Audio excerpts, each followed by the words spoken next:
America જવાનું સપનું હવે માત્ર અમીરો માટે જ સીમિત રહી જશે કે પછી સામાન્ય ભારતીય પરિવારની વર્ષોની મૂડી એક ઝાટકે સાફ થઈ જશે? કલ્પના કરો એવા વ્યક્તિની જે વિઝા માટે અરજી કરવા જાય અને તેને કહેવામાં આવે પહેલા 10 લાખ રૂપિયાનો બોન્ડ જમા કરાવો, નહીં તો એરપોર્ટ પર પગ પણ નહીં મૂકવા મળે. 2 એપ્રિલ 2026 થી લાગુ થવા જઈ રહેલા અમેરિકાના નવા વિઝા બોન્ડ નિયમે આખી દુનિયામાં ખળભળાટ મચાવી દીધો છે. પણ શું આ આફત ભારતીયોના દરવાજે પણ ટકોરા દઈ રહી છે? આજે આપણે વાત કરીશું એ સસ્પેન્સની. શું તમારે અમેરિકા જવા કે રહેવા માટે લાખો રૂપિયાની સિક્યોરિટી ડિપોઝિટ ભરવી પડશે કે નહીં?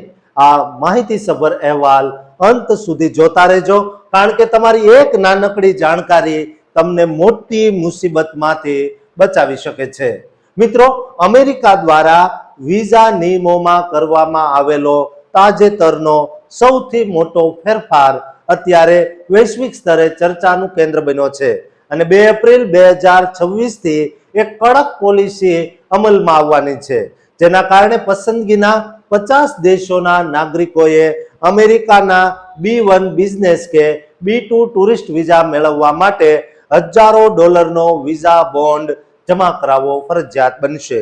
આ સમાચાર વાયુ વેગે પ્રસરતા જ ભારતીય પ્રવાસીઓ અને ખાસ કરીને વિદેશ ભણવા જવા માંગતા વિદ્યાર્થીઓમાં એક પ્રકારની તાલાવેલી અને ડર જોવા મળ્યો છે કે શું હવે અમેરિકા જવું મોંઘું પડશે?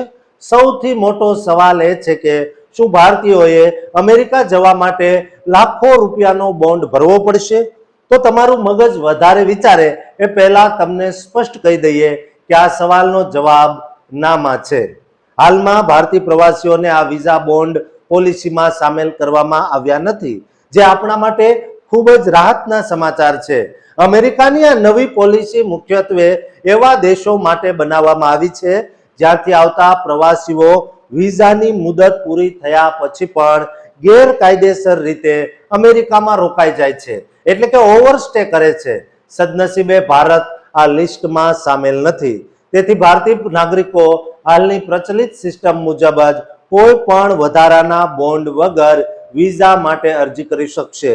તમારે સમજવું પડશે કે આ કોઈ વિઝા ફી નથી, પરંતુ એક પ્રકારની સિક્યોરિટી ડિપોઝિટ છે, જેનો મુખ્ય ઉદ્દેશ્ય એ છે કે પ્રવાસી વિઝાના નિયમોનું પાલન કરે અને નક્કી કરેલા સમય સુધીમાં પોતાના દેશ પરત ફરે તેની ખાતરી કરી શકાય.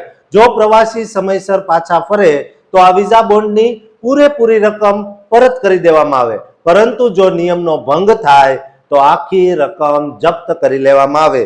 જે દેશો પર આ નિયમ લાગુ પડે છે તેમાં બાંગ્લાદેશ, નેપાળ, ભૂતાન અને કેટલાક આફ્રિકન દેશોનો સમાવેશ થાય છે અને આ દેશોના અરજદારો માટે વિઝા ઓફિસર તેમની પ્રોફાઇલના આધારે બોન્ડની રકમ નક્કી કરશે. આ બોન્ડની ઓછામાં ઓછી ફી $5,000 એટલે કે અંદાજે 4.5 લાખ રૂપિયા અને વધુમાં વધુ $15,000 એટલે કે અંદાજે 13.5 લાખ રૂપિયા સુધીની હોઈ શકે છે. આ રકમ જમા કરાવવાની પ્રક્રિયા પણ એકદમ પારદર્શક રાખવામાં આવી છે, જેમાં એપ્લિકન્ટ્સે અમેરિકન સરકારની ઓફિશિયલ વેબસાઇટ pay.gov પર જઈને આ ફી જમા કરવાની રહેશે, જે સંપૂર્ણપણે ટ્રેક કરી શકાય તેવી પ્રક્રિયા છે અને તેમાં છેતરપિંડીની શક્યતા નહીવત છે. આજના ખાસ અહેવાલ પરથી સ્પષ્ટ થાય છે કે ભારતીયો માટે હાલ ચિંતાનું કોઈ કારણ નથી, પણ પડોશી દેશો માટે અમેરિકાના દ્વાર હવે મોંઘા અને કડક બન્યા છે. માર્ચ 2026ના આ લેટેસ્ટ અપડેટ મુજબ ભારત અને અમેરિકાના સંબંધો મજબૂત હોવાથી ભારતીય પ્રવાસીઓને આમાંથી મુક્તિ મળી છે. આ વાત વધુમાં વધુ શેર કરજો, જેથી કોઈ ખોટી અફવાઓનો ભોગ ન બને, અને આ ચેનલને સબસ્ક્રાઇબ કરવાનું ચૂકતા નહીં.